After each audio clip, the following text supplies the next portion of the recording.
నమస్తే డివిఎస్ గారు. నమస్తే.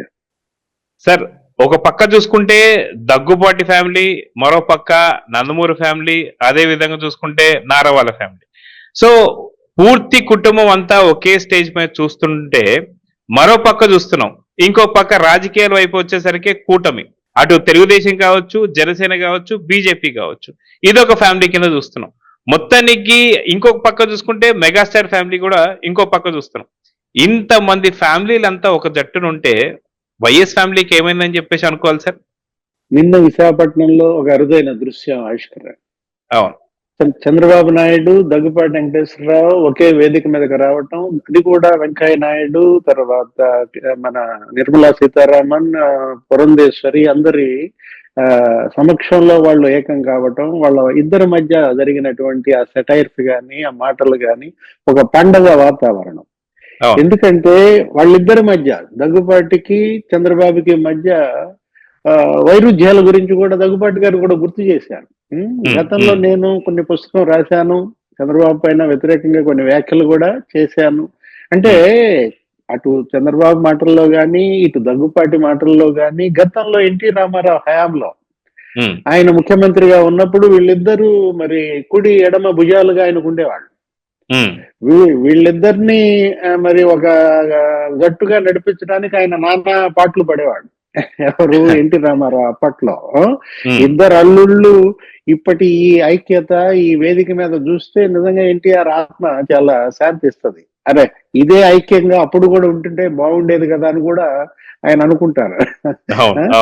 ఈ రోజు ఇవాళ వయసు తెచ్చినటువంటి మార్పులు కావచ్చు, విఘ్నతతో కూడినటువంటి వాళ్ళ ఆలోచన సరళి కావచ్చు. దగ్గుపాటి వెంకటేశ్వరరావు గారు ఆయన 5 సార్లు అసెంబ్లీకి ఎన్నికైన వ్యక్తి.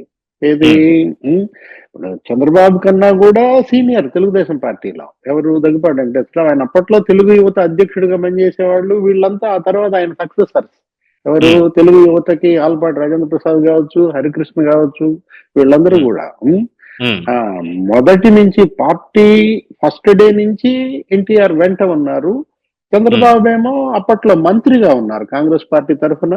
తర్వాత గెలిచినాక ఇటువైపు వచ్చిన పరిస్థితుల్లో ఆయన ఇవాళ తెలుగుదేశం పార్టీకి ఇవాళ బ్యాక్ బోన్.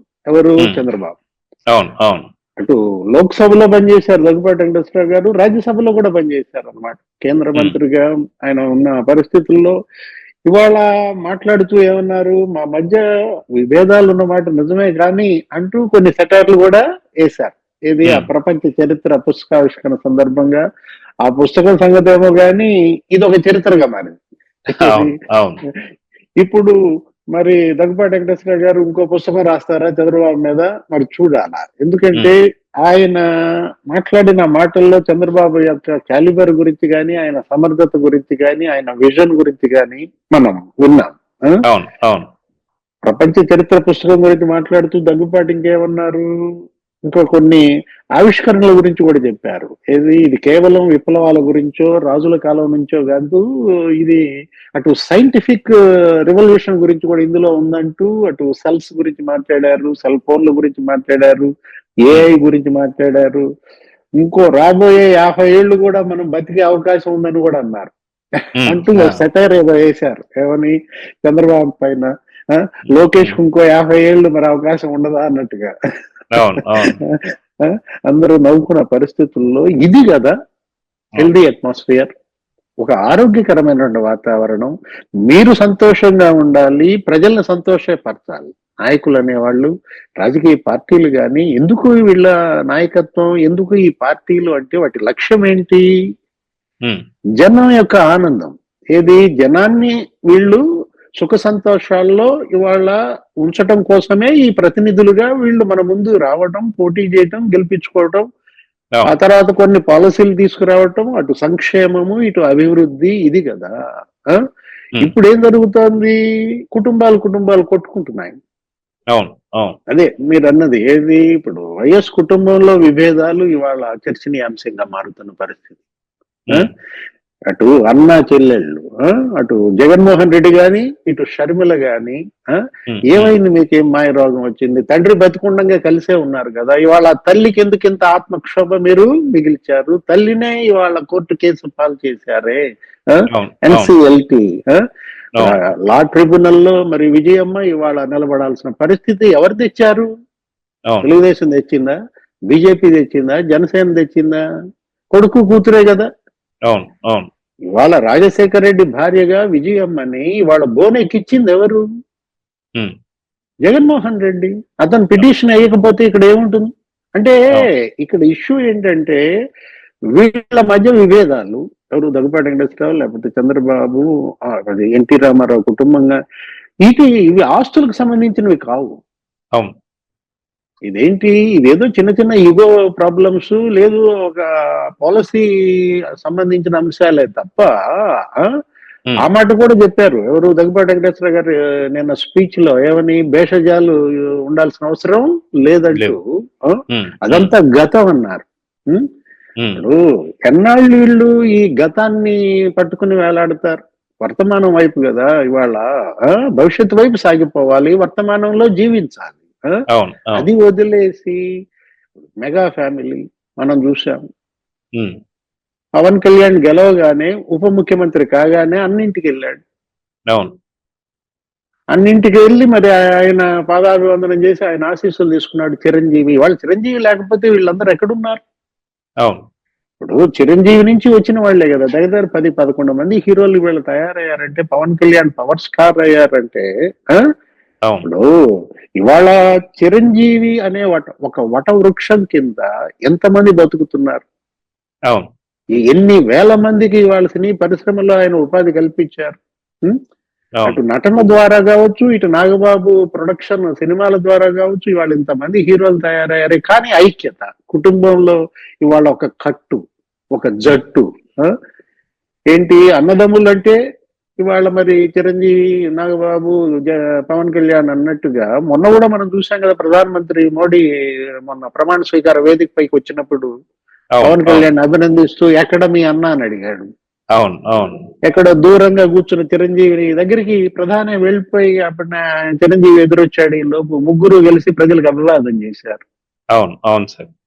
తను మధ్యలో మోడీ నిలబడి అటు ఇటు వీళ్ళిద్దరిని పెట్టుకుని చిరంజీవిని, పవన్ కళ్యాణ్ ని అతను చేసిన అభివాదం మోడీ, అసలు మోడీయే మెగా బ్రదర్స్ లో కలిసిపోయాడా? మోడీయే వాళ్ళ పెద్దన్న అన్నట్టుగా వాళ్ళ, అది కదా ఇవాళ ప్రజలు కోరుకునేది. ఇప్పుడు అసలు మెగా బ్రదర్స్ లో చంద్రబాబు కూడా కలిసిపోయినట్టున్నారు. మరో 15 ఏళ్ళు కూటమి ఉంటుంది అని పవన్ కళ్యాణ్ అన్న మాటలు ఏంటి, జగన్మోహన్ రెడ్డి 3 వికెట్లు లేపేసిందా? ఇవాళ మెగా బ్రదర్స్ 3 కాదు 5 అయిపోయారు. ఏది, ఇవాళ చిరంజీవి, పవన్ కళ్యాణ్, నాగబాబే కాదు, అటు ప్రధాని మోడీ, ఇటు చంద్రబాబు, ఒక రకమైన ఐక్యత ఏముంటుంది? ఇప్పుడు పోతే ఏమవుతాది, సంఖ్యలు కోల్పోవటం తప్ప. కార్ల్ మార్క్స్ ఏదో అంటాడు, పోరాడితే పోయేది ఏముంది, సంఖ్యలు తప్ప. ఐకమత్యం అయితే ఏం పోతుంది, విభేదాలు తప్ప ఏం బాగు కదా. కాకపోతే మనం అనుకున్నది అదే, మెగా కుటుంబంలో ఆస్తుల విభేదాలు, లేకపోతే నందమూరి నారా దగ్గుపాటి కుటుంబాల్లో ఆస్తుల గురించి కొట్టుకుని వచ్చిన దాఖలాలు ఎక్కడ లేవు. ఇక్కడ జరుగుతోంది రాజశేఖర రెడ్డి కుటుంబం భేషజాల మీద కాదు, వేటిపైన, ఆస్తుల పైన అన్నమాట, అక్రమ ఆస్తుల పైన. అది కూడా ఏది, జనాన్ని కొట్టి సంపాదించిన ఆస్తుల కోసం నీదెంత నాదంత అని కొట్టుకు వస్తున్న పరిస్థితుల్లో తల్లినే ఇవాళ కేసులు వేశారు. తల్లికి నువ్వు గిఫ్ట్ ఇచ్చానన్నావు, మళ్ళా ఆ గిఫ్ట్ వెనక్కి తీసుకుంటారా? ఇప్పుడు తల్లి చెల్లికి రాస్తే నీకెందుకు, ఎవరికి రాస్తే నీకెందుకు? నీ సొంత చెల్లే కదా, నీ రక్తం పంచుకుంటున్న చెల్లే కదా. ఇద్దరు ఇవాళ రాజశేఖర రెడ్డి పెంపకంలో పెరిగిన వాళ్ళు, జగన్మోహన్ రెడ్డి, షర్మిల తనువు వస్తుంటే రాజశేఖర రెడ్డి అభిమానులకు ఎలా ఉంటుంది? ఇదా కుటుంబం, ఇదా కుటుంబ విలువలు, తల్లిదండ్రులు నేర్పింది ఇదా? ఒక చక్కటి దృశ్యం మరి ఆవిష్కరణ అయింది. ఏది, నిన్న విశాఖ వేదికగా ఈ ప్రపంచ చరిత్ర పుస్తక ఆవిష్కరణలో దగ్గుపాటి వెంకటేశ్వరరావు గారు మాటలు గాని, చంద్రబాబు నాయుడు మాటలు గాని, చంద్రబాబు నాయుడు గారు స్పీచ్ లో కూడా ఏం మాట్లాడారు? దగ్గుపాటి వెంకటేశ్వరరావు మరి అసలు ఆయన రచయితే కాదు ఆ? ఈ పుస్తకం ఆయన మీరే అసలు రాశారా? అని కూడా అడిగారంట. అవును. నవ్వుతా ఎవరు రాశారు ఈ పుస్తకం, మీరే రాశారా అని అడిగిన సెటైరు. అంటే ఏంటి, దగ్గుపాటి గురించి చంద్రబాబుకి తెలుసు కదా, చంద్రబాబు అవును. గురించి దగ్గుపాటికి తెలుసు కదా. అవును. ఒక చక్కటి అన్నదమ్ముల మధ్య, ఒక తోడేళ్ల మధ్య ఒక బంధం. పురంధేశ్వరి గారు నవ్వుకుంటున్నారు వీళ్ళిద్దరు ఈ విధంగా మాట్లాడుకుంటుంటే. అవును. అవును. అంటే ప్రజల్లో ఇవన్నీ కూడా హత్తుకుపోయే సన్నివేశాలు, అవును. అభిమానుల్ని సంతోషపరిచే సన్నివేశాలు. అవును. అవును. ఇవి ఇవన్నీ- ప్రజలు కోరుకుంటారు. అవును. ఇప్పుడు ఏపీ ప్రజలందరూ కూడా ఒకటే అనుకుంటున్నారు సార్, ఇటు పక్క నందమూరి ఫ్యామిలీ కావచ్చు, దగ్గుబాటి ఫ్యామిలీ కావచ్చు, నారా ఫ్యామిలీ కావచ్చు, ఇలా కలిసిపోతుంటే ఇక్కడ వైఎస్ ఫ్యామిలీలో సొంత బాబాయిని చంపినటువంటి ఒక పరిస్థితి, అదిగాక భారతీ రెడ్డి గారికి సంబంధించిన వాళ్ళ నాన్న అనుమానాస్పద వృత్తి కావచ్చు. సో ఇప్పుడు ఇవంతా కూడా ఒక చర్చకు వస్తుంది. సో మొత్తానికి ఏంటి, వైట్ ఏంటి, బ్లాక్ ఏంటి, పూర్తి అర్థమైపోతుంది అనుకోవచ్చా ఏపీ ప్రజలకి? అంతే కదా, మంచి ఒకవైపు, చెడు ఒకవైపు. కోరుకోవాల్సింది ప్రజలే అన్నమాట. మంచిని కోరుకుంటారా, చెడును కోరుకుంటారా? రక్తపు కూడది ఏది, హత్యలు, హత్య ప్రయత్నాలు, అవినీతి కుంభకోణాలు, కబ్జాలు, ఏంటి మైన్స్ కబ్జా, భూముల కబ్జా, ఆ తర్వాత మనీ లాండరింగ్లు, విదేశాల్లో ఆస్తులు. ఇది ఇక్కడ వాళ్ళ ఎన్ని కేసుల్లో దోషిగా ఉన్నారు. సిబిఐ, ఈడీ, ఏసీబీ కేసులు ఇప్పుడు ప్రజెంట్ పడుతున్నాయి. ఒకవైపేమో నేరాలు, ఘోరాలు, మరోవైపేమో ప్రేమలు, అనుబంధాలు, ఆప్యాయతలు.